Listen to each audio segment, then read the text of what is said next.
The president of the board transferred the museum's endowment fund from London, where it had been invested, to Amman. Thus, the scrolls and the museum housing them became, in effect, Jordanian property. A year later, the Middle East erupted in the Six-Day War, and Jordanian East Jerusalem fell to Israeli troops at 5 o'clock on the morning of 6 June 1967. Yigael Yadin was informed that the museum had been occupied by an Israeli paratroop unit.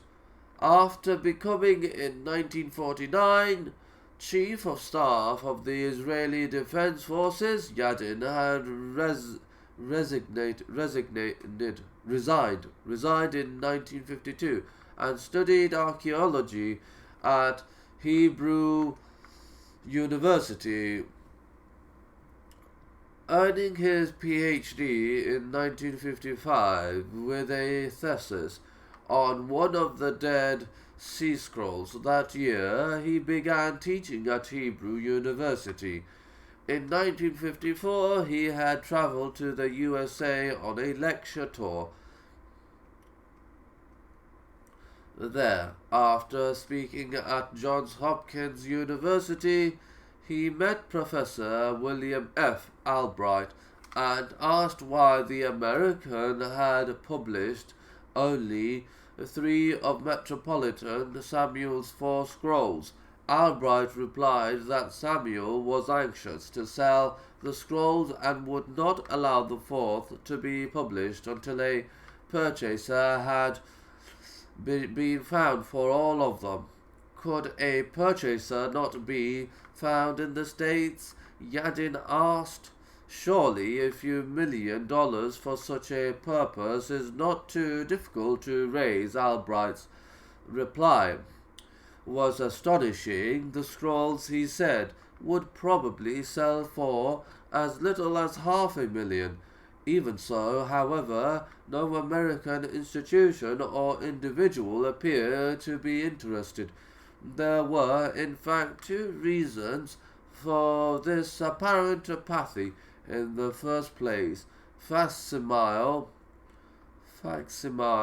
editions of the first 3 scrolls had already been produced, and this, for most American researchers, obviated the need for the originals.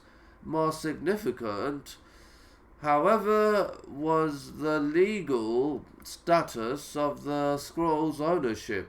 The Jordanian government had branded Metropolitan Samuels a smuggler and a traitor, claiming he had no right to take the scrolls out of Jordan, and the Americans, by virtue of publishing the contraband texts, were accused of collusion in the crime. This, needless to say, deterred prospective purchasers who had no desire to lay out a substantial sum of money only to find themselves embroiled